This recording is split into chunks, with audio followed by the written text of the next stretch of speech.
नमस्कार, मैं बालकृष्ण मुले और आप देखना शुरू कर चुके द प्राइवेट टॉक का special segment birthday celebrity special. Birthday celebrity special के हमारे मेहमान हैं इंदौर नगर निगम के MIC सदस्य रहे भारतीय जनता पार्टी के वरिष्ठ नेता सम्मानीय श्री सुरेश जी कुरवाड़े। सुरेश जी आज 54वां जन्मदिन मना रहे हैं। कितनी खुशी है आपके मनोमस्तिष्क में, किस तरह की कुलबुलाहट है? आखिर आपको इतना प्रेम मिल रहा है, इतना प्रेम मिल रहा है कि आपका घर जो है पुष्पों से महक रहा है। क्या कहेंगे पहली प्रतिक्रिया के रूप में? पहली प्रक्रिया यह है कि मैं जन्मदिन बनाता नहीं हूँ। ओके। क्या ना मेरे को कोई ऐसा उत्साह रहता है। बिल्कुल सही कहा। और हमेशा कोशिश करता हूँ हर वर्ष कि किसी भी हालत में जन्मदिन नहीं बने, मगर मैं जब तक नहाता हूँ और भगवान की पूजा पाठ करके जैसे फ्री होता हूँ इतनी देर में मेरे घर में भीड़ लग जाती है, कार्यकर्ता आ जाते हैं, शुभचिंतक आ जाते हैं। बिल्कुल सही कहा। और जो मेरे मित्र हैं वो आ जाते हैं और वो मेरे को एक जगह जहाँ बैठ जाता हूँ तो फिर 2-3-4 घंटे तक वहीं बैठा रहता हूँ और वो अपने मतलब मेरे जन्मदिन की बधाई मेरे को देते रहते हैं। बिल्कुल सुरेश जी, आपने सही कहा है और ये इस बात का प्रत्यक्षदर्शी मैं खुद भी हूँ कि आप जिस लीडर को फॉलो कर रहे हैं वो लीडर भी अपना जन्मदिन नहीं मनाते और आप भी अपना जन्मदिन नहीं मनाते हैं। लेकिन अब समय की मांग है, कहीं ना कहीं कार्यकर्ता जो नेता का जो कार्यकर्ता होता है, यूँ कहें कि कार्यकर्ता का जो लीडर होता है उस लीडर का जन्मदिन एक कार्यकर्ता ना मनाए ऐसा हो नहीं सकता, क्योंकि अब नेता से जो है हर कार्यकर्ता बहुत प्रेम करने लगा है, क्योंकि उसे लगता है कि बगैर नेता के उसका जीवन अधूरा है। क्या इस बात को आप सही मानते हैं? जन्मदिन तो सभी बनाते हैं मगर एक उम्र रहती है, ऐसा नहीं होता क्या? और उसका एक आनंद रहता है ज़्यादा 20 साल, उसके बाद जन्मदिन का तब वो नहीं रहता। फिर जो बचपन के मित्र थे वही आपस में मिलकर सेलिब्रिटी कर लेते हैं। बाकी अब शुभचिंतक ज़्यादा हैं और फॉलोअर ज़्यादा हैं तो वो आ जाते हैं और वो सोचते हैं कि अपना लीडर है तो उसका स्वागत करें, सम्मान करें। बिल्कुल सही कहा। और दिल से आपका स्वागत करते, दिल से आपको मिठाई खिलाते, बर्थडे विश करते। जब जन्मदिन की बात होती है तो बाल की बात हुई और अभी आपने कहा कि जन्मदिन जो है वाकई 20 साल की उम्र तक ही मने तो बहुत अच्छा लगता है। आपके बचपन के जन्मदिन को याद करना चाहेंगे आज 54वें जन्मदिन के मौके पर। किस तरह का उत्साह होता था परिवार में जब आपका बाल्यकाल में जन्मदिन मनाया जाता था? परिवार बहुत बड़ा था। बिल्कुल। और हम 8 भाई हैं जी। और पिताजी मिल में नौकरी करते थे जी। तो पता ही नहीं पड़ता था पिताजी को, मेहनत इतनी करते थे। बिल्कुल सही कहा। बड़ा परिवार था। हाँ, पारिवारिक स्थिति इतनी ठीक नहीं रहती तो जन्मदिन ऐसा कभी बचपन में बनाया नहीं, क्योंकि शुरू से ही सामाजिक गतिविधि में रहा। 13 वर्ष की उम्र में से ही मैं RSS से जुड़ा और उसके बाद सीधे मेंदोला जी के घर ही आया। बिल्कुल सही कहा। और आप खूब प्रेम करते हैं विधायक श्री रमेश मेंदोला जी से। आपका व्यक्तिगत रूप से देखा जाए तो एक ही आइडियल है, वो है विधायक श्री रमेश जी मेंदोला। किस तरह उन्हें जुड़े, उनके बारे में सुनना चाहेंगे आपके मुखारबिंद से, क्योंकि वो कम बोलते हैं और आप ही ज़्यादातर कार्य उनके करते देखे जाते हैं। शुरुआती दिनों की बात की जाए या फिर आज की भी क्यों ना बात की जाए, किस तरह का जुड़ाव है, किस तरह का लगाव है, किस तरह की मित्रता है, किस तरह का भाईचारा है? रमेश जी से तो भाईचारा, रमेश जी बड़े भाई हैं। बिल्कुल। और जितना स्नेह और अपार प्रेम वो देते हैं वो महसूस नहीं होने देते हैं। बिल्कुल सही कहा। मगर बहुत दिल से चाहते हैं जी। और उनको जब भी लगता है तब फिर जितने प्रेम देते हैं उसकी कल्पना आप कर नहीं सकते। बिल्कुल सही कहा। आपकी स्कूलिंग की बात करना चाहेंगे, क्योंकि जन्मदिन पर हम बात करते हैं तो व्यक्ति का एक समग्रता के साथ में इंटरव्यू करना चाहते हैं। हमारी कोशिश होती है कि हर उस पहलू को छुए जिसको आपने जिया है। किस तरह का स्कूलिंग है? पढ़ाई जहाँ तक है जी उसमें तो मैं हमेशा अव्वल ही रहा। ओके। क्या 5वीं में मेरिट में आया, 8वीं में मेरिट में आया और हाई सेकेंडरी भी अच्छे नंबर से पास करी। जी। मगर संघ से जुड़ने के बाद फिर कॉलेज की पढ़ाई भी करी, MCOM किया जी। और सामाजिक गतिविधि से रहा पूरा।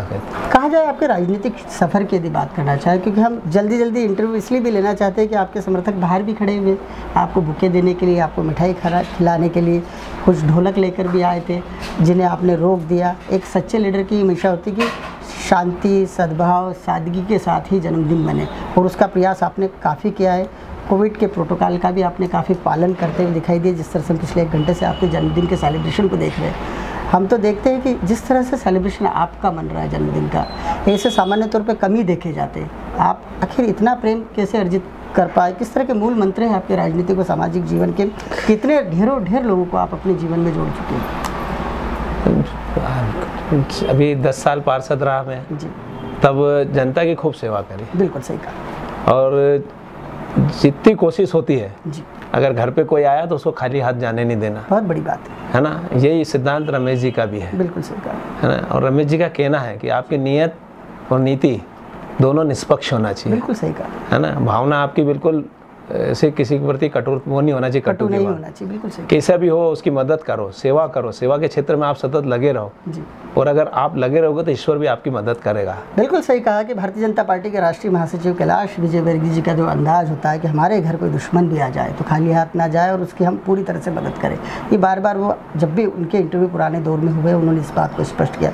और उन्होंने इस बात को भी चरितार्थ किया है कई बार, जब शहर में कई घटनाक्रम हुए और ऐसे में विरोधी पक्ष के लोग यदि उनके दरवाजे गए हैं तो उनकी पूरी मदद हुई है। इस माहिल्या की नगरी ने उनका ये गुण काफ़ी करीब से देखा और उन्हें परखा भी, इसलिए उनके बारे में कहा जाता है कि यदि मुश्किल के दौर हो तो कैलाश विजयवर्गीय जी और श्री रमेश मेंदोला जी के घर चले जाइए, आपको मदद जरूर मिलेगी। आपके राजनीतिक सफ़र की हम चर्चा करना चाहते हैं, कब आप सक्रिय राजनीति में आए, सबसे पहला चुनाव कहाँ से लड़ा, किस तरह से आप आगे बढ़े? राजनीति में तो रमेश जी के साथ ही रहा मैं बस। उसके बाद कब मैं पार्षद बन गया मेरे को भी नहीं मालूम था। मैं तो रमेश जी और हम साथ में रहते थे और मेरे को उम्मीद नहीं थी मेरे को कोई टिकट मिलेगा जी। मैं काम देखता रहता था और मगर उन्होंने मेरे को टिकट दिया और 10 साल मैंने जनता की ईमानदारी से सेवा करी। चुनाव कहाँ लड़ा? यही रामनगर से लड़ा, रामनगर, मेघदूत नगर, बजरंग नगर से लड़ा। दूसरा चुनाव भी मैंने मेघदूत नगर से लड़ा और तीसरा चुनाव में मुझे पार्टी ने ब्रेक दिया है जी। उसके लिए मैं सहजता स्वीकार करा। बिल्कुल सही कहा आपने, कहीं ना कहीं काफ़ी सहनशीलता का भी परिचय दिया, जिस तरह से एक संयमित राजनेता को होना चाहिए। यदि अपने संगठन से, अपने लीडर से यदि अपने को कोई दायित्व मिलता है तो उसका 100% निर्वहन किया जाए। और जब यदि लीडर चाहते हैं कि आप ब्रेक ले लें और नए लोगों को मौका दें तो आप जैसी शख्सियतें कहीं ना कहीं अपने तब को अलग रखती है और सहर्ष स्वीकार कर लेती है कहीं ना कहीं अपनी लीडर की बात, उनका दिया मार्गदर्शन। हर मनुष्य के गोल होते हैं। आप जैसे पार्षद रहे जब भी इलाके में, काफ़ी विकास की गंगा आपने बहाई है। जिन भी इलाकों में आप पार्षद रहे, किस तरह के काम करते रहे, किस तरह का विकास होता रहा आपके हाथों से, किस तरह की समस्याओं का निराकरण आप लोग करते थे?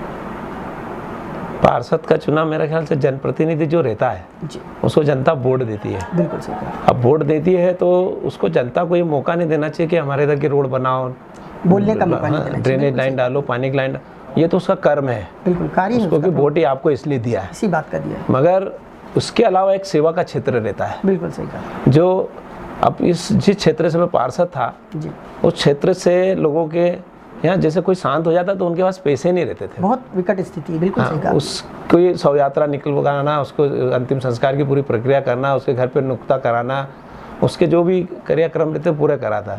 किसी की शादी कराना, उसके यहाँ पैसे नहीं है। कई प्रकार की ऐसी घटना है जैसे कि एक भाई आई, मतलब बहुत सारी महिला आती है, बोले भैया मेरी बहू नहीं आ रही है जी। तो मैंने बोला क्यों नहीं आ रही, तो बोले मेरे लड़के ने मंगलसूत्र बेच के दारू पी ली। बोले अब जब तक उसको मैं मंगलसूत्र नहीं दूंगी तब तक वो मेरी बहू मेरे घर नहीं आएगी। बिल्कुल सही कहा। मैंने उसकी बहू को लिए मंगलसूत्र की व्यवस्था करी और उसकी बहू वापस आई।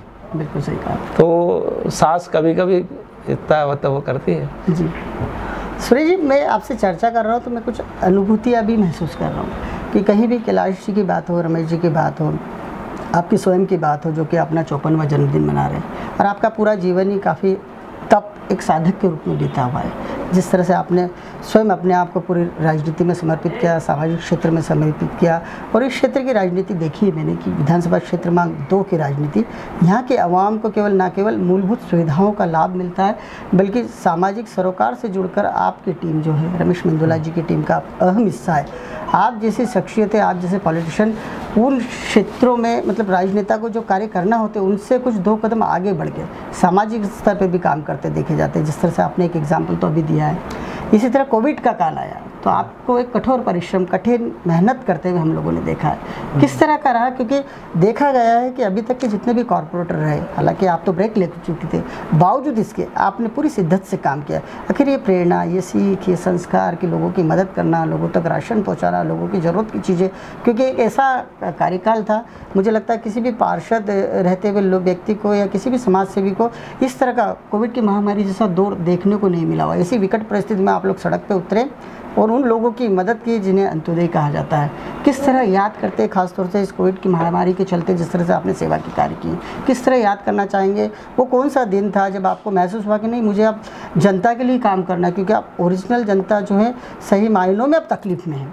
क्या काम किया आपने? भारतीय जनता पार्टी के पितृ पुरुष हैं दीनदयाल जी उपाध्याय। बिल्कुल सही कहा आपने। उनका सिद्धांत है अंतिम व्यक्ति तक सेवा करना, बिल्कुल है ना। और माननीय कैलाश जी और रमेश जी का भी यही रूल है, बिल्कुल सही कि गरीब से गरीब व्यक्ति जो भी हो उसकी मदद करना। जी जब कोविड महामारी चली जी तब हम 4-5 हमारे जो मित्र हैं वो और कुछ हमारे बूथ के अध्यक्ष वो बैठे, बातचीत चली। तो प्रारंभ में हमने 642 परिवार को जी सूखा राशन का वितरण करा, बिल्कुल जब हमने आपस में सहयोग करा। जी और शुरू में तो हमने बहुत ज़्यादा राशन बांटा, जी मगर जब हमको ऐसा लगा कि ये वाकई में ये लंबे समय तक चलेगा, तो माननीय विधायक रमेश मेंदोला जी, कैलाश जी ने फिर बोला कि क्या कर रहे हो, क्या नहीं कर रहे हो। देखा उनने कि तो उनकी तरफ से जो मदद मिली, जी मतलब मैं कह सकता हूँ कि रमेश मेंदोला जी ने जो क्षेत्र क्रमांक 2 के लिए जी करा, मेरे ख्याल से मध्य प्रदेश के अंदर किसी विधायक ने इस प्रकार का सेवा का क्षेत्र में काम नहीं करा होगा। बिल्कुल सही कहा। जिस प्रकार से उनने जो राशन दिया, मतलब कुछ लोग आते थे 1 किलो आटा दे गए, कोई आधा किलो शक्कर दे गया, तो वो एक टाइम का भोजन हो रहा था। बिल्कुल सही कहा। मगर रमेश जी ने, कैलाश जी ने जिस प्रकार से सहयोग करके जब भी राशन का पैकेट बांटा, तो कम से कम 15 से 20 दिन का खाना प्रत्येक परिवार को दिया। जी और हमारे क्षेत्र में 7,500 परिवार हैं जी और टोटल करीबन 30,000 लोग रहते हैं जी और 7,500 मकान हैं। उन 7,500 मकानों को रमेश जी के माध्यम से हमने कहीं हमने 3 बार राशन बांटा, कहीं 2 बार राशन बांटा। बिल्कुल सही कहा। इस प्रकार से ये सेवा का काम करा। आपके द्वारा भोजन के पैकेट भी वितरित किए गए कोविड काल में, खासतौर से देखा जाए कि दिनचर्या में कई बार ये भी देखा गया है कि जिस तरह के लोगों की मांग आ रही थी कि टोस्ट खाना है, उन्हें टोस्ट भी बंटते थे, कभी कोल्ड ड्रिंक भी बंटता था, कभी बिस्किट बंटते थे।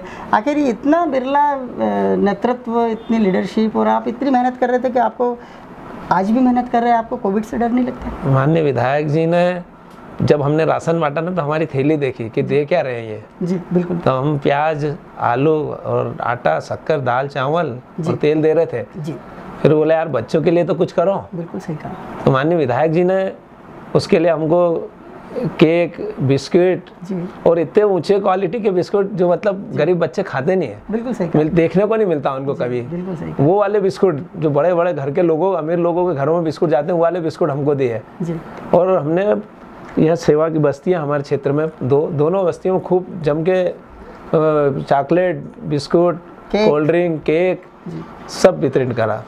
कितनी आत्मसंतुष्टि जब कोविड काल में आपने इस तरह से मदद की लोगों की, कितना सार्थक मानते हैं अपने मनुष्य जीवन को? हमारे पिताजी या हमारी दादी जो थी जी, जब एक बार कहीं अकाल पड़ा था, बिल्कुल सही कहा, तो वो बोलती थी कि हम वहाँ से 1200 किलोमीटर से भाग के पैदल इंदौर आए जी, और इंदौर समाचार प्रेस के सामने जी, बोले हमने बेल बांधे, बेल मर गए हमारे। और बोले तो मेरे को भी हंसी आते थे कि यार, मैंने कहा अम्मा की उम्र, हमारी दादी की उम्र इतनी हो गई, मैंने कहा झूठ बोल रही कि 1200 किलोमीटर पैदल चल के आई हैं। जी।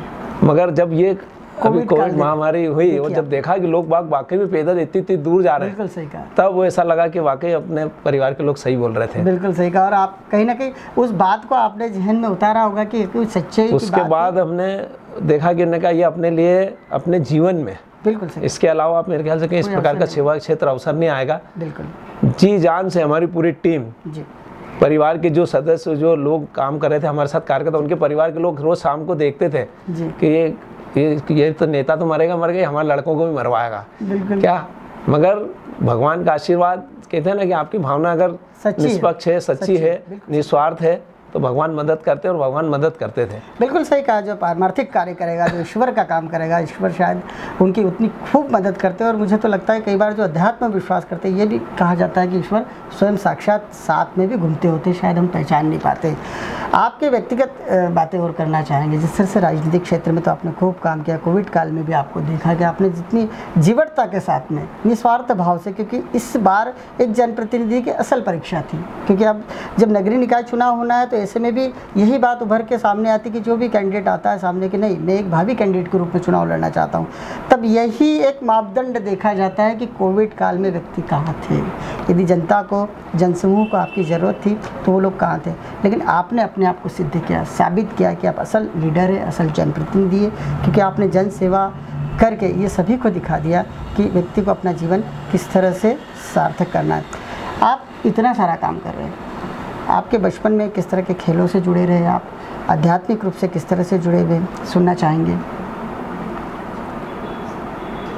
खेल, क्रिकेट खेलता था मैं जी। बास्केटबॉल खेला, बास्केटबॉल नेशनल खेला, क्रिकेट डिवीज़न खेला, गजब। और उसके बाद आरएसएस से मैं जुड़ा रहा। बिल्कुल, आरएसएस से तो शुरू से जुड़ा रहा जी। बाल्यकाल से। आरएसएस का व्यक्तित्व आपके भीतर दिखता है, आपके व्यक्तित्व, आपकी बॉडी लैंग्वेज, आपके विचार, आपकी बोलने की शैली बताती है कि आपको संघ ने गढ़ा है।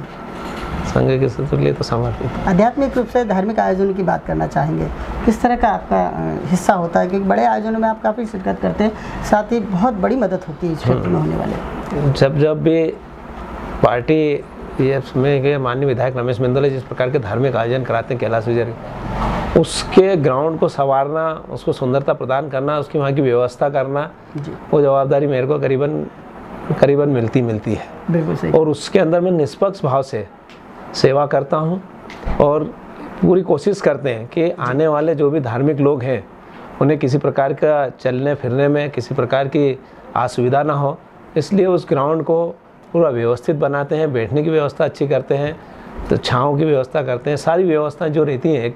उसके बाद एक अलग टीम चलती है, वो पूरे कार्यक्रम की रूपरेखा बनाती है, वो उनकी जवाबदारी अलग थी, मगर जो मेरी जवाबदारी रहती है वो जवाबदारी का ईमानदारी से निर्वाह करता है। बहुत आनंद आ रहा है सर आपसे बात करने में, लेकिन चूँकि आप यूँ तो इंटरव्यू देते नहीं हैं, हम एक सौभाग्यशाली है कि आपका इंटरव्यू ले पा रहे हैं, क्योंकि इसके पीछे भी हमें बहुत सारे संघर्ष है। हमें कुछ लोगों ने कहा कि कुछ ऐसे लोगों के भी आपका इंटरव्यू लेना है जो देते नहीं, तो हम तो पहला कदम अपना आगे बढ़ता देख रहे हैं कि आज सुरेश जी का इंटरव्यू हम कर पा रहे हैं। आप द प्राइम टॉक का हिस्सा बने, आपके 54वें जन्मदिन पर बर्थडे सेलिब्रिटी के रूप स्पेशल के रूप में आपने हिस्सा लिया, और वाकई हमारे चैनल का जो सेगमेंट है बर्थडे सेलिब्रिटी स्पेशल वाकई आज स्पेशल हो गया, जिसमें सुरेश जी ने हिस्सा लिया। आपको ढेर सारी शुभकामनाएं, आप दीर्घायु रहे, इसी तरह जनसेवा करते रहे और आगे बढ़ते रहे, क्योंकि आप जैसा कर्तव्यवान व्यक्ति जब जन सेवा के लिए उतरता है तो एक सूत्री कार्यक्रम चलता है, वह है जन सेवा, और जन सेवा के मूल मंत्र को ही भारतीय जनता पार्टी के पितृपुरुषों ने हमेशा बखान किया है। आपने हमसे चर्चा की, इसके लिए आपका बहुत बहुत धन्यवाद। नमस्कार।